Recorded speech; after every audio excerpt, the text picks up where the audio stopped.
समुची मानवता की परेशानी नूं समझ के एक गल कही है। अज लोग डिप्रैशन, चिंता, परेशानी विच क्यों जी रहे ने? करोड़ों अरबां की जायदाद होने के बावजूद भी दुनिया दुखी है। बहुत कुछ होने के बाद भी बंदा चिंता ते परेशानी विच है। उहदा इक्को एक कारण है कि मनुख दीयां इच्छावां वधदियां जांदियां ने। मन दीयां इच्छावां एक इस तरह का टेबल पहाड़ा है गणित का, जिन्हों तुसीं 8 दूनी 16 ते 16 दूना 32 कहोगे। मन इच्छावां वाला वो टेबल है जिथे 8 तक पहुँचता है ये दुगना 16 मंगता है, 16 तक पहुँचता है ये टेबल 32 ते चलिया जाता, 32 मंगते हो तो 64 ते पहुँच जाता है। इस तरह मनुख दीयां इच्छावां मन दीयां वधदियां ने, उम्र घट जाती है तो बंदे नूं चिंता ते परेशानी पैंदी है। महाराज फिर सुख का तरीका की है? तो गुरु ग्रंथ साहिब महाराज जी ने समुची मानवता की मानसिक हालत नूं समझ के कहा कि एवें बिलकिया ना कर, तड़फिया ना कर, मन विच उदास ना होया कर। जो करते पुरख ने लिखिया होया है वो तैनूं मिलना ही मिलना है। जो तेरे भागां विच नहीं लिखिया तू जो मर्जी कर तैनूं प्राप्त नहीं होना। हाँ, किरत करनी बंदे का नैतिक फर्ज है। उन्होंने 10 नोहां की किरत करनी चाहिए है। जॉब ईमानदारी नाल कम करना चाहिए है। उहदे विच बरकत पाउणी रब दे हथ है। किसान की करदा है?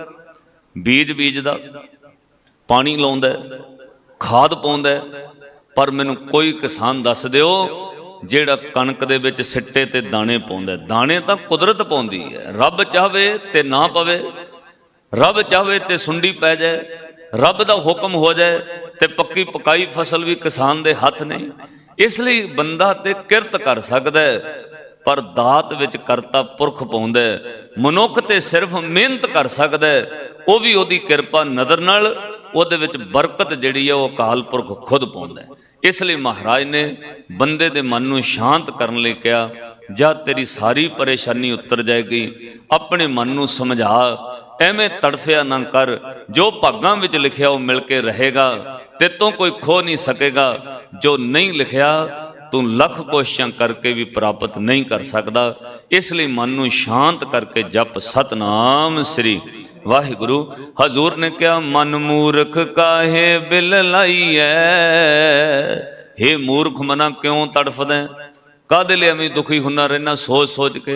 हाय वो अगे लंघ गया, हाय मैनू आ नहीं मिलिया। एक बार कोई कम नहीं बनया अगली बार बन जाएगा, नहीं बनया वो तो अगली बार बन जाएगा। पर करते पुरख दे हुक्म भाने विच रह, दुखी ना हो। हजूर कहंदे ने मन मूर्ख काहे बिल लाइए, पुरब लिखे का लिखिया पाईए। ये सुखमनी साहब की पंक्ति है। अपने मन नूं पढ़ाओ एक बार।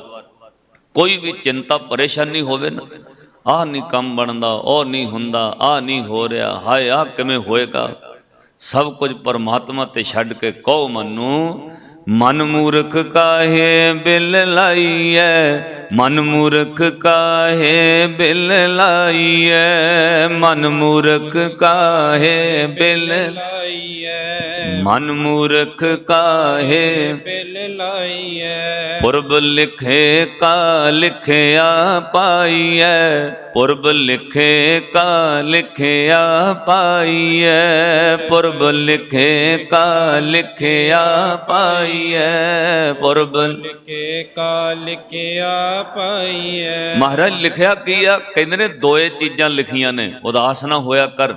दोए चीज़ां लिखियां ने रब ने, किसी दे भागां च एक नहीं लिखी। कोई बंदा कवे कि मेरी जिंदगी च कदे दुख नहीं आया तो गलत कह रहा है, दुख भी आएगा। और कोई बंदा कहे मैनू तो रब ने दुख ही दुख दिते, सुख दिता ही कोई नहीं, तो यह भी बंदा गलत कह रहा है। रब ने दोए चीज़ां दित्तियां ने, एक चीज़ दवे तो बंदा जी नहीं सकेगा। रब दो चीज़ां दिंदा है। दुख विच तां जीउंदा है क्योंकि सुख आण दी आस है। जिहड़े बंदे नूं सुख आउण दी आस खत्म हो जाए वो बहुती देर जिउंदा नहीं रह सकता। इसलिए महाराज ने कहा दोए चीज़ां दित्तियां ने, उदास क्यों हुंदा है? दुख दिते ने उन्हें सुख भी देने ने, गम दिते ने उन्हें खुशी भी देनी है, रोग दिता उन्हें तंदुरुस्ती भी देनी है, हरख दिता वह सोग दिंदा ते हरख भी दिंदा है। इसलिए दोवें चीज़ां दित्तियां ने, ओदा ध्यान धर के दुख विच भी कहा कर सतनाम श्री वाहिगुरु। क्योंकि दुख सुख प्रभ देवण हार, दुख सुख प्रभ देवण हार, दुख सुख प्रभ देवन हार, दुख सुख प्रभ देवन हार। अवरत आग तू ते सहज तार, अवरत आग तू ते सहज तार, अवरत आग तू ते सहज तार, अवरत आग तो तिसे चितार। मन मूर्ख काहे बिल लाइए, पुरब लिखे का लिखिया पाइए, मन मूर्ख काहे बिल लाइए, पुरब लिखे का लिखिया पाइए। ਤਾਂ ਹਜ਼ੂਰ ਸੱਚੇ ਪਾਤਸ਼ਾਹ ਨੇ ਇੱਕ ਨੁਕਤਾ ਹੋਰ ਕਿਹਾ, ਤੁਹਾਡੇ ਕੰਮ ਆਏਗਾ। ਮੈਂ ਬਾਣੀ ਵਿੱਚੋਂ ਕਹਿ ਦਾਂ ਫਿਰ ਅੱਗੇ ਤੁਰਦੇ। ਮਨੁੱਖੀ ਮਨ ਦੀ ਇੱਕ ਖੁਆਇਸ਼ ਹੈ, ਦੋ ਚੀਜ਼ਾਂ ਬੰਦਾ ਚਾਹੁੰਦਾ ਹੈ। ਆਪਾਂ ਸਾਰੇ ਨਹੀਂ, ਸਾਰੀ ਦੁਨੀਆ ਚਾਹੁੰਦੀ ਹੈ। ਮਹਾਰਾਜ ਨੇ ਜਿਹੜੀ ਬਾਣੀ ਕਹੀ ਹੈ ਉਹ ਕਿਸੇ ਇੱਕ ਬੰਦੇ ਦੀ ਨਹੀਂ, ਪੂਰੀ ਦੁਨੀਆ ਨੂੰ ਕਹੀ। ਦੋ ਚੀਜ਼ਾਂ ਹਰ ਮਨੁੱਖ ਚਾਹੁੰਦਾ ਹੈ। ਇੱਕ ਤੇ ਮੈਨੂੰ ਸੁੱਖ ਸ਼ਾਂਤੀ ਮਿਲੇ, ਸਾਰੀ ਦੁਨੀਆ ਮੰਗਦੀ ਹੈ। ਇੱਕ ਬੰਦਾ ਚਾਹੁੰਦਾ ਹੈ ਮੇਰੀਆਂ ਸਾਰੀਆਂ ਇੱਛਾਵਾਂ ਪੂਰੀਆਂ ਹੋਣ, ਜੋ ਮੇਰੇ ਮਨ 'ਚ ਇੱਛਾ ਹੋਵੇ ਉਹ ਪੂਰੀ ਹੋਣੀ ਚਾਹੀਦੀ। ਰੱਬ ਵੀ ਇੱਛਾ ਪੂਰਕ ਹੈ, ਉਹ ਵੀ ਚਾਹੁੰਦਾ ਹੈ ਜੋ ਇਸ ਧਰਤੀ ਦਾ ਮਨੁੱਖ ਮੰਗ ਰਿਹਾ ਹੈ ਮੈਂ ਉਹਨੂੰ ਦੇ ਦਾਂ। ਪਰ ਰੱਬ ਦੀ ਮਜਬੂਰੀ ਹੈ, ਕਿਉਂਕਿ ਬੰਦੇ ਦੀਆਂ ਇੱਛਾਵਾਂ 16 ਦੂਣਾ 32 ਤੇ 32 ਦੂਣਾ 64 ਹੋ ਜਾਂਦੀਆਂ ਨੇ, ਉਮਰ ਛੋਟੀ ਰਹਿ ਜਾਂਦੀ, ਉਹ ਪੂਰੀ ਨਹੀਂ ਕਰ ਸਕਦਾ। ਫਿਰ ਇਹ ਮਨੁੱਖ ਅੱਧ ਵਿਚਕਾਰ ਰਹਿੰਦਾ ਹੈ, ਇੱਛਾਵਾਂ ਪੂਰੀਆਂ ਨਹੀਂ ਹੁੰਦੀਆਂ, ਇਹ ਤੜਫਦਾ ਹੈ। ਤਾਂ ਕੀ ਫਿਰ ਅੱਧ ਵਿਚਕਾਰ ਹੀ ਬੰਦਾ ਰਹਿ ਜਾਏਗਾ। ਹਜ਼ੂਰ ਨੇ ਉਹਨਾਂ ਬੰਦਿਆਂ ਦਾ ਜ਼ਿਕਰ ਕੀਤਾ ਜਿਹੜੇ ਬਹੁਤ ਸ਼ਕਤੀਸ਼ਾਲੀ ਸੀ। ਆਪਾਂ ਤੇ ਹੈ ਹੀ ਕੁਝ ਨਹੀਂ। ਉਹਨਾਂ ਬੰਦਿਆਂ ਦਾ ਜ਼ਿਕਰ ਕੀਤਾ ਜਿਹੜੇ ਬਹੁਤ ਸ਼ਕਤੀਸ਼ਾਲੀ ਸੀ, ਪਰ ਇੱਛਾਵਾਂ ਪੂਰੀਆਂ ਨਹੀਂ ਹੋ ਸਕੀਆਂ, ਅਧੂਰੀਆਂ ਰਹਿ ਗਈਆਂ। ਇੱਛਾਵਾਂ ਵੱਧਦੀਆਂ ਰਹਿੰਦੀਆਂ ਨੇ। ਮਨੁੱਖੀ ਮਨ ਦਾ ਸੁਭਾਅ ਹੈ, ਮਨ ਇੱਕ ਇੱਦਾਂ ਦੀ ਕੋਮਲ ਚੀਜ਼ ਹੈ, ਸੌਫਟ ਚੀਜ਼ ਹੈ, ਜਿਹੜੀ ਸੰਗਤ ਵਿੱਚ ਮਨ ਰਹਿੰਦਾ ਨਾ ਉਹ ਕਮਾਂਡ ਨੂੰ ਬਹੁਤ ਜਲਦੀ ਐਕਸੈਪਟ ਕਰ ਲੈਂਦਾ।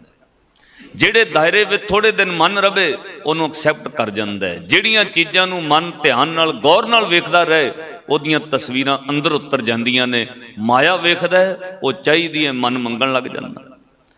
ਤਾਂ ਹੀ ਵਸਦੇ ਵਸਾਉਂਦੇ ਘਰ ਕਈਆਂ ਦੇ ਉੱਜੜ ਜਾਂਦੇ ਨੇ ਜਦੋਂ ਸੰਗਤ ਗਲਤ ਮਿਲ ਜਾਏ। ਕਿਉਂ? ਉਹ ਖੁਆਇਸ਼ਾਂ ਦੂਜਿਆਂ ਦੀਆਂ ਵੇਖ ਕੇ ਆਪ ਪੂਰੀਆਂ ਨਹੀਂ ਕਰ ਸਕਦੇ, ਫਿਰ ਆਪਣੇ ਘਰ ਵਿੱਚ ਉਜਾੜਾ ਪੈ ਜਾਂਦਾ। ਤਾਂ ਮਹਾਰਾਜ ਸੱਚੇ ਪਾਤਸ਼ਾਹ ਨੇ ਇਹ ਗੱਲ ਕਹੀ ਕਿ ਤੇਰੇ ਮਨ ਦੀਆਂ ਇੱਛਾਵਾਂ ਵੱਧਦੀਆਂ ਰਹਿੰਦੀਆਂ ਨੇ। ਮਨੁੱਖ ਦੁਖੀ ਹੁੰਦਾ ਫਿਰ ਕੀ ਇੱਛਾਵਾਂ ਪੂਰੀਆਂ ਨਹੀਂ ਹੋਣਗੀਆਂ? ਜਿਨ੍ਹਾਂ ਦਾ ਜ਼ਿਕਰ ਕੀਤਾ ਉਹ ਸੁਣਿਓ। ਇੱਕ ਥਾਂ ਤੇ ਮਹਾਰਾਜ ਨੇ ਕਿਹਾ, ਗਹਿਰੀ ਕਰਕੇ ਨੀਵ ਖੁਦਾਈ, ऊपर मंडप छाए, मार कंडे ते कोद काई, जिन तृण धर मूंड बुलाए, हमरो करता राम स्नेही, काहे रे नर गर्भ करत हो, बिन सजाए झूठी देही। उस तो बाद हुण बंदियां दा जिक्र कीता। कहंदे इन्ना वड्डा शक्तिशाली बंदा कि जदों ने महल तो बाहर निकलना वो भावें 14-14 कोह तक चल आवे सूरज डुबण तक, ਉਹਦੇ ਸਿਰ ਤੇ ਛਤਰ ਰਹਿੰਦਾ ਸੀ। ਛਤਰਧਾਰੀ ਛਤਰ ਚੁੱਕ ਕੇ ਉਹਦੇ ਸਿਰ ਤੇ ਰੱਖਦੇ ਸੀ, ਧੁੱਪ ਨਹੀਂ ਸੀ ਲੱਗਦੀ। ਇੰਨਾ ਲੰਬਾ ਰਾਜ ਸੀ ਉਹ ਬੰਦੇ ਦਾ। ਮਹਾਰਾਜ ਨੇ ਕਿਹਾ ਤਾਂ ਵੀ ਅਧੂਰੀ ਰਹਿ ਗਈ ਇੱਛਾ, ਮਰ ਗਿਆ ਵਿਚਾਰਾ ਅੱਧ ਵਿਚਕਾਰ। ਤਾਂ ਹਜ਼ੂਰ ਨੇ ਕਿਹਾ, ਮੇਰੀ ਮੇਰੀ ਕਹਿਰੋਂ ਕਰਤੇ ਦੁਰਯੋਧਨ ਸੇ ਭਾਈ, 12 ਜੋਜਨ ਛਤਰ ਚਲੇ ਥਾ ਦੇਹੀ ਗਰਜਨ ਖਾਈ। फिर रावण का जिक्र किया, सर्ब सोन की लंका होती, जिहदा घर भी सोने का, जिथे वह सैर करता सड़कां भी सोने दियां, जिहड़े भांडियां च भोजन खांदा बर्तन भी सोने दे, इन्ना अमीर बंदा। सर्ब सोन की लंका होती, रावण से अदकाई, कहाँ भयो दर बंदे हाथी, खिन में पई पराई। सब कुछ एक खिन विच उजड़ गया, इच्छा पूरी नहीं हो सकी। महाराज फिर ਇਹਦਾ मतलब साड़ियां भी नहीं होणगियां। पर गुरु ग्रंथ साहब महाराज ने कहा नहीं, मेरे को एक रस्ता है, जे कोई ਉਹਨੂੰ धारण कर ले तो सारियां इच्छावां पूरियां हो जाणगियां। गुरु को एक रस्ता है, जे कोई वो सिख धारण कर ले ਉਹਨੂੰ अत दी शांति ते सुख मिल सकता है, ਉਹਦੀਆਂ सारियां इच्छावां पूरियां हो सकदियां ने। महाराज वो किहड़ा रस्ता है? हजूर ने कहा संसार दियां तां इच्छा पूरियां नहीं हुंदियां क्योंकि रस्ता गलत है। आ पंक्ति गल नोट करियो, जेड़े रस्ते ते तुहाडी मंजिल ही नहीं, जिन्ने मर्जी महीने तुरी जाओ मंजिल है ही नहीं तो आएगी कित्थों? सब तो पहला किते पहुंचना है तो मंजिल पता करनी पैंदी है। पहला तुहानू ये याद होवे कि मैं फलाने शहर जाना है, रस्ता तो राह विचों भी पुछ लओगे किसी नू कि बरनाले नू किहड़ा रस्ता जांदा है। पहला ये तो पता होवे मैं पहुंचना उत्थे है। जेड़े बंदे नू मंजिल नहीं पता वो रस्ते जिन्ने मर्जी बदल ले कदे मंजिल ते नहीं पहुंचदा।